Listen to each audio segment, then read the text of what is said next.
Welcome back to our channel Hindi GK. दोस्तों, हम अभी आपको आधुनिक भारत का इतिहास का सीरीज चला रहे हैं, यानी कि मॉडर्न हिस्ट्री का। उसके अंतर्गत दोस्तों 44 नंबर अभी टॉपिक चल रहा है आपका मॉडर्न हिस्ट्री में। टॉपिक का नाम है कंपनी के अधीन गवर्नर जनरल। आइए उसी के सीरीज में हम आज सर जॉर्ज वार्लो के देखते हैं। जॉर्ज वार्लो के बारे में देखते हैं, जिनका कार्यकाल 1805 से लेकर 1807 ईस्वी तक था, यानी कि बहुत ही छोटा कार्यकाल था, 2 साल का।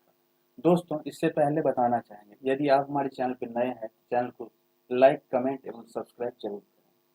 तो 1806 ईस्वी में वेल्लोर में हुए सिपाही विद्रोह इसके काल की महत्वपूर्ण घटना है। तो वेल्लोर में हुई सिपाही विद्रोह 1806 ईस्वी में सर जॉर्ज वार्लो के टाइम पीरियड की महत्वपूर्ण घटना है। अब मिंटो प्रथम के बारे में देखते हैं। लॉर्ड मिंटो प्रथम, जिनका कार्यकाल 1807 से लेकर 1813 ईस्वी तक था, यानी कि 6 साल का इसका टाइम पीरियड था। लॉर्ड मिंटो प्रथम के काल में रणजीत सिंह एवं अंग्रेजों के बीच 25 अप्रैल 1809 ईस्वी को अमृतसर की संधि मध्यस्थता चार्ल्स मैकॉक के द्वारा हुई थी। इसी के समय चार्टर एक्ट 1813 पास हुआ था। किसके समय में? तो लॉर्ड मिंटो के समय में। अब लॉर्ड हेस्टिंग्स के बारे में देखते हैं। लॉर्ड हेस्टिंग्स का कार्यकाल 1813 से लेकर 1823 ईस्वी तक था, यानी कि 10 साल का था।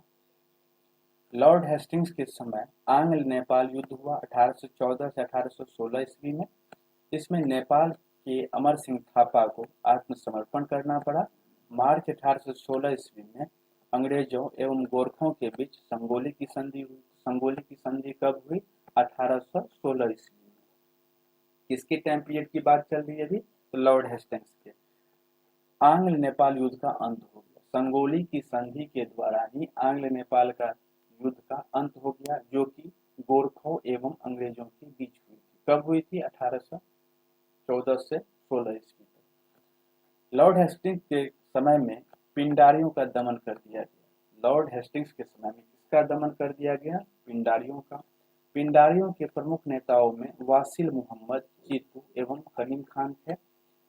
वॉरेन हेस्टिंग्स ने मराठों की शक्ति को अंतिम रूप से नष्ट कर दिया और प्रेस पर लगे प्रतिबंध को समाप्त कर प्रेस के मार्गदर्शन के लिए नियम बनाए। कौन? तो Lord Hastings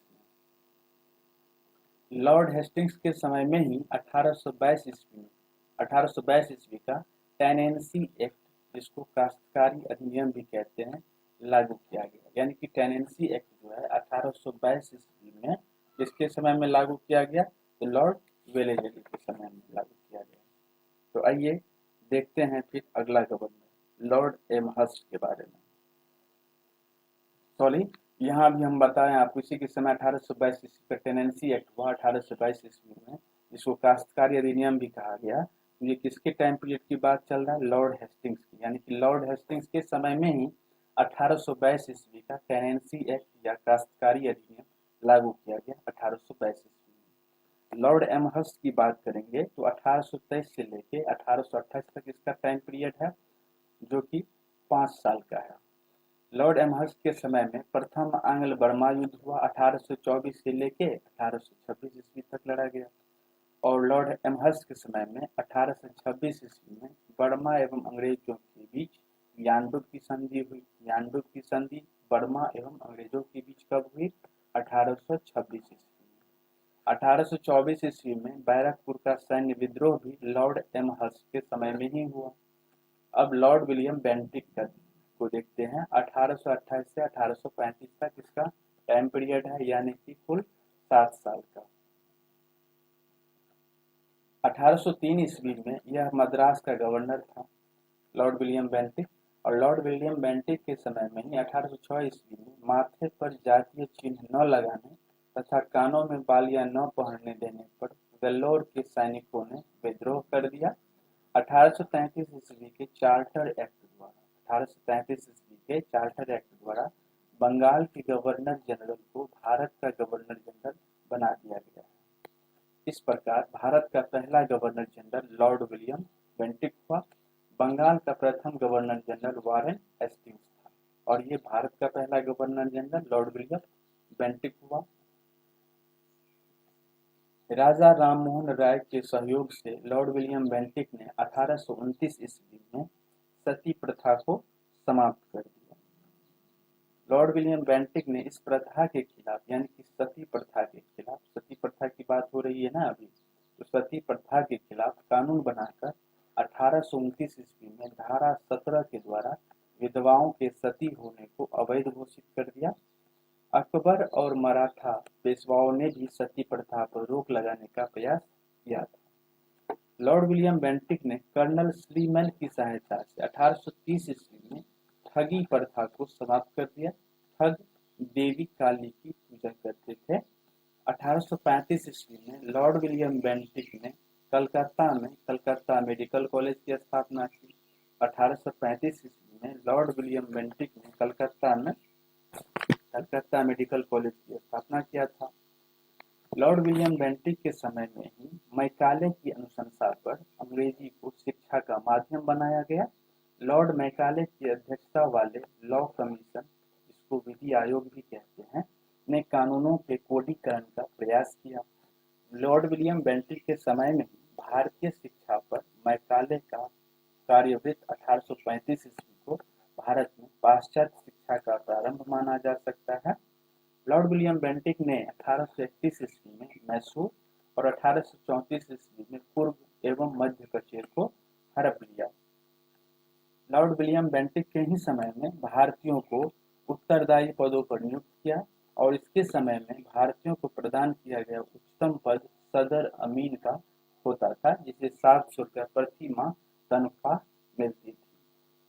Lord William Bentinck की बात करना चाहेंगे तो इसके समय कंपनी के 1833 के चार्टर एक्ट द्वारा यह निश्चित किया गया कि धर्म, जाति, रंग अथवा जन्म के आधार पर किसी व्यक्ति को कंपनी की सेवा में प्रवेश करने से नहीं रोका जाएगा। विलियम बेंटिक की बात करेंगे तो इसने शिशु बालिका की हत्या पर भी प्रतिबंध लगा दिया। अब अगला गवर्नर है चार्ल्स मेटकॉफ। इनका कार्यकाल 1835 से लेकर 1836 ईस्वी तक था, यानी कि 1 वर्ष का था। चार्ल्स मेटकॉफ ने 1 वर्ष के कार्यकाल में प्रेस पर से नियंत्रण हटाया, इसीलिए इसे भारतीय प्रेस का मुक्तिदाता कहा जाता है। इसको चार्ल्स मेटकॉफ को भारतीय प्रेस का मुक्तिदाता कहा जाता है। अब अगला गवर्नर है लॉर्ड ऑकलैंड। लॉर्ड ऑकलैंड के बारे में देखते हैं।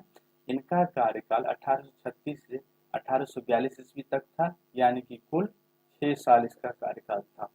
ऑकलैंड के समय की सबसे महत्वपूर्ण घटना है प्रथम आंग्ल अफगान युद्ध, जो कि 1839 ईस्वी से लेकर 1842 ईस्वी तक हुआ था। 1839 ईस्वी में किसने तो लॉर्ड ऑकलैंड की चर्चा हो रही है ना, इसी के टाइम पीरियड की बात अभी हो रही है। तो लॉर्ड ऑकलैंड के समय में कलकत्ता से दिल्ली तक ग्रैंड रोड का मरम्मत करवाया गया था।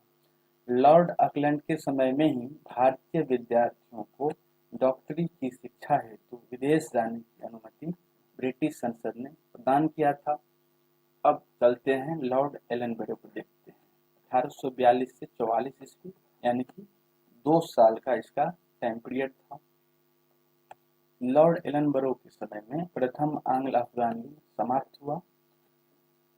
सिंध को अगस्त 1843 ईस्वी में पूर्ण रूप से ब्रिटिश साम्राज्य में मिला लिया गया। किसके टाइम में? लॉर्ड एलनबरो के टाइम में। सिंध विजय के विषय में नेपियर का कथन है कि वह अफगानी तूफान की पूंछ थी। दास प्रथा का उन्मूलन इसी के समय में हुआ, यानी कि लॉर्ड एलनबरो के टाइम में 1843 के एक्ट 5 के द्वारा इसमें स्वामियों को अपने दासों पर दावा करने के लिए न्यायालय जाने से वंचित किया गया।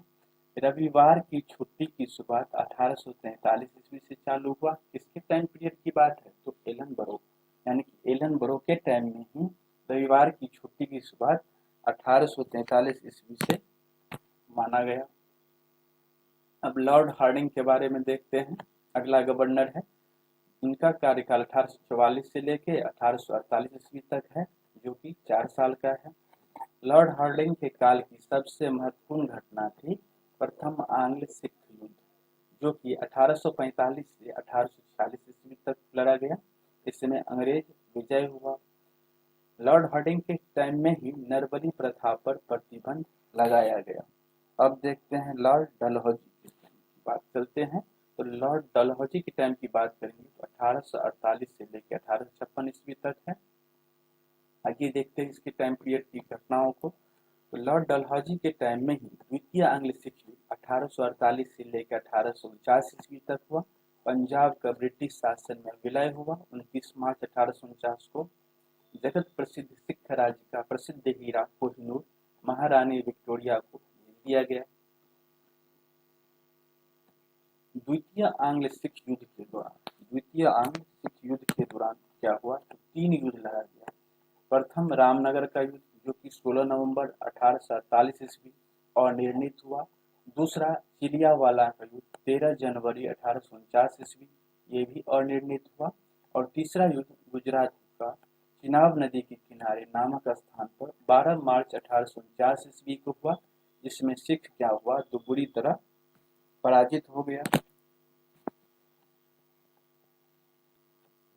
ये अभी किसके टाइम पीरियड की बात चल रही है तो लॉर्ड डलहौजी के टाइम में ये सब घटना घटा।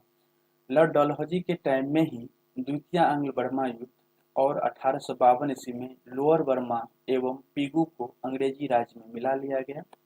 लॉर्ड डलहौजी ने सिक्किम पर 2 अंग्रेज डॉक्टरों के साथ दुर्व्यवहार का आरोप लगाकर 1850 ईस्वी में उस पर अधिकार कर लिया।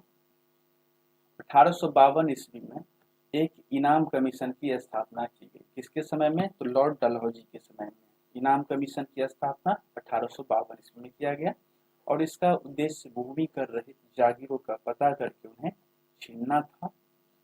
डलहौजी के शासनकाल उसके व्यपगत सिद्धांत जिसको आप डॉक्ट्रिन ऑफ लैप्स के कारण अधिक याद किया जाता है, यानी कि डॉक्ट्रिन ऑफ लैप्स किसके कारण याद किया जाता है तो लॉर्ड डलहौजी के शासनकाल की ये घटना है। इस नीति के तहत अंग्रेजी साम्राज्य में विलय किए गए राज्य थे। सर्वप्रथम सतारा था जो कि 1848 में विलय हुआ था। उसके बाद जैतपुर यानी कि बुंदेलखंड, उसके बाद संबलपुर उड़ीसा 1849 ईस्वी में, बाघाट हिमाचल प्रदेश 1850 ईस्वी में, उदयपुर मध्य प्रदेश 1852 ईस्वी में, झांसी 1853 ईस्वी में, नागपुर 1854 ईस्वी में। 1856 ईस्वी में अवध को कुशासन का आरोप लगाकर अंग्रेजी राज में मिला लिया गया, यानी कि 1856 ईस्वी में अवध को क्या किया तो कुशासन का आरोप लगाकर अंग्रेजी राज में मिला लिया गया और उस समय अवध का नवाब बाजीद अली शाह था। उसके बाद नोट भी देख लेते हैं। नोट क्या है तो 18वीं शताब्दी में अवध राज्य का संस्थापक सआदत खान था, यानी कि अवध राज्य का संस्थापक कौन था सआदत खान था। 1856 ईस्वी में इसने तोफ खाने के मुख्यालय को कलकत्ता से मेरठ स्थानांतरित किया। किसने तो लॉर्ड डलहौजी ने। सेना का मुख्यालय शिमला में स्थापित किया। शिक्षा संबंधी सुधारों में डलहौजी ने 1854 ईस्वी के फूड डिस्पैच को लागू किया। इसके अनुसार जिलों में एंग्लो वर्नाक्यूलर स्कूल, प्रमुख नगरों में सरकारी कॉलेजों तथा लॉर्ड कैनिंग के समय में 1857 ईस्वी में तीनों प्रेसिडेंसियों कलकत्ता, मद्रास एवं बम्बई में एक एक विश्वविद्यालय स्थापित किए गए एवं साथ ही प्रत्येक प्रदेश में एक शिक्षा निदेशक नियुक्त किया गया। डलहौजी को भारत में रेलवे का जनक माना जाता है, यानी कि डलहौजी को भारत में रेलवे का जनक माना जाता है। इसी के समय भारत में पहली बार 16 अप्रैल 1853 ईस्वी को बम्बई से थाने के बीच 34 किलोमीटर की दूरी प्रथम रेल चलाई गई। लॉर्ड डलहौजी की बात करेंगे तो 1854 ईस्वी में नया पोस्ट ऑफिस एक्ट पारित हुआ और भारत में पहली बार डाक टिकट का प्रचलन प्रारंभ हुआ। लॉर्ड डलहौजी के समय में पृथक रूप से भारत में पहली बार सार्वजनिक निर्माण विभाग की स्थापना की एवं 1854 ईस्वी में एक स्वतंत्र विभाग के रूप में लोक सेवा विभाग की स्थापना की। लॉर्ड डलहौजी के समय की बात करेंगे तो 1853 ईस्वी में कलकत्ता एवं आगरा के बीच पहली बार बिजली से संचालित तार सेवा शुरू किया गया। लॉर्ड डलहौजी के बारे में अभी चर्चा कर रहे हैं तो शिमला को ग्रीष्मकालीन राजधानी बनाया गया। वहीं पे 1853 ईस्वी के चार्टर एक्ट के द्वारा कंपनी के संचालक मंडल से कंपनी के प्रशासनिक अधिकारियों की नियुक्ति का अधिकार वापस ले लिया गया और 1853 ईस्वी से ही अधिकारियों की नियुक्ति के लिए प्रतियोगिता परीक्षा की व्यवस्था की गई, जिसके लिए उम्र सीमा 18 से 23 वर्ष रखी गई। नोट भी देख लेते हैं। सत्येंद्र नाथ टैगोर पहले भारतीय थे जिन्होंने 1863 ईस्वी में लंदन में हुई सिविल सेवा परीक्षा में सफलता प्राप्त किया था। दूसरा नोट है 1922 ईस्वी में इलाहाबाद, जो कि भारत में स्थित है, एवं लंदन दोनों स्थानों पर साथ साथ सिविल सेवा परीक्षा का आयोजन किया जाने लगा। डलहौजी ने नरबली प्रथा को रोकने का भी प्रयास किया। दोस्तों, आज का सेशन यहीं पे एंड हो रहा है। मिलते हैं पुनः एक नए अंदाज के साथ एक अगले सेशन लेकर के लिए। तब तक के लिए दोस्तों धन्यवाद।